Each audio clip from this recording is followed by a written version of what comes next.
ঘড়ির কাঁটায় তখন রাত 10টা। সবাই যখন ঘুমের প্রস্তুতি নিচ্ছে তখন একদল তরুণ কম্পিউটার, ল্যাপটপে সবেমাত্র অফিস শুরু করছে।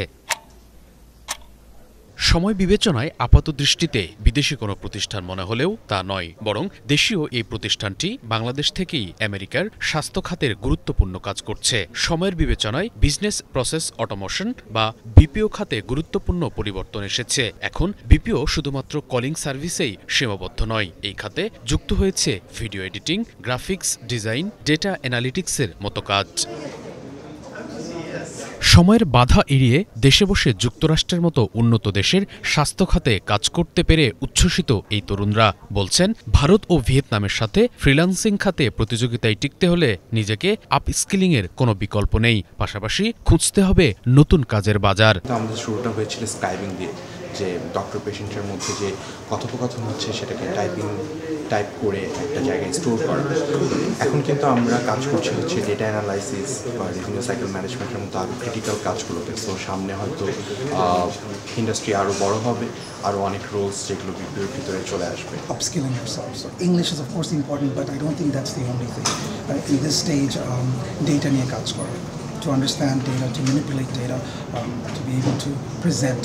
So communication and being able to analyze. So সেটা আপনি Excel বলেন, সেটা any other tools বলেন, I think that's very important. I enjoy this nightlife of working here. আমি বলবো বাংলাদেশে আরও অনেক স্কোপ আছে and আমাদের অনেক ট্যালেন্ট আছে in our younger generation, যাদেরকে ইউজ করে আমরা আমাদের এই সেক্টরটাকে এই দেশে হচ্ছে কি আরও স্ট্রং করতে পারি। ডিজিটালাইজেশনের এই যুগে প্রতিনিয়ত বাড়ছে রিমোট জবের ক্ষেত্র, যা উন্নয়নশীল দেশের জন্য সুবর্ণ সুযোগ। তবে এই সুযোগকে কাজে লাগাতে দরকার সঠিক দিক নির্দেশনা, পরিকল্পনা, উপযুক্ত প্রশিক্ষণ এবং সরকারি বেসরকারি উদ্যোগ। বিশ্বের অন্যান্য দেশের সাথে পাল্লা দিয়ে যুক্তরাষ্ট্রের স্বাস্থ্য খাতে কাজ করা চ্যালেঞ্জিং হলেও দেশের মেধাবী তরুণদের উপরই ভরসা এই কর্মকর্তার। EHR ইলেকট্রনিক হেলথ রেকর্ড, আপনি হয়তো জানবেন যে আমেরিকাতে প্রায় 100 অফ EHR আছে, তার ভেতরে গোটা 10 হচ্ছে হু আর দ্য বিগ প্লেয়ার্স।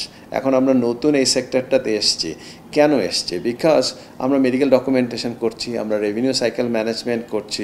তো সেই ক্ষেত্রে EHRটা কিন্তু আপনার অঙ্গাঙ্গিভাবে জড়িত। সো দ্যাটস আনাদার নিউ ভার্টিকেলে আমরা যেমন যাচ্ছি।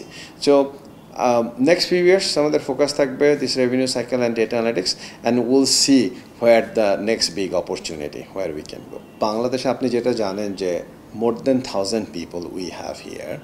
So total business-এর 35% approximately আমরা বাংলাদেশ থেকে কন্ট্রিবিউট করছি। 2030 সালের মধ্যে ফ্রিল্যান্সিং খাতে 5 বিলিয়নের লক্ষ্যমাত্রায় কাজ করছে সরকার। লক্ষ্যমাত্রা অর্জনে বিভিন্ন পদক্ষেপ গ্রহণ করেছে বিপিও খাতের সংগঠন বাক্য।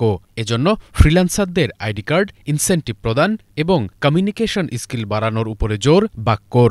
আইসিটি মিনিস্ট্রি বাক্যর সাথে জয়েন্টলি বসে ফ্রিল্যান্সার কমিউনিটিকে কিভাবে অ্যাড্রেস করা যায়, তাদেরকে কিভাবে একটা প্ল্যাটফর্মের আন্ডারে নিয়ে আসা যায় এবং তাদেরকে ভবিষ্যতের সুবিধাগুলো তাদেরকে ইনসেন্টিভাইজ করতে চাইলে আমরা সেই প্রক্রিয়ার মধ্যে বাক্যকে ইনক্লুড করেছে এবং বাক্য কাজ করছে আইসিটি মিনিস্ট্রি এবং কমার্স মিনিস্ট্রির সাথে জয়েন্টলি।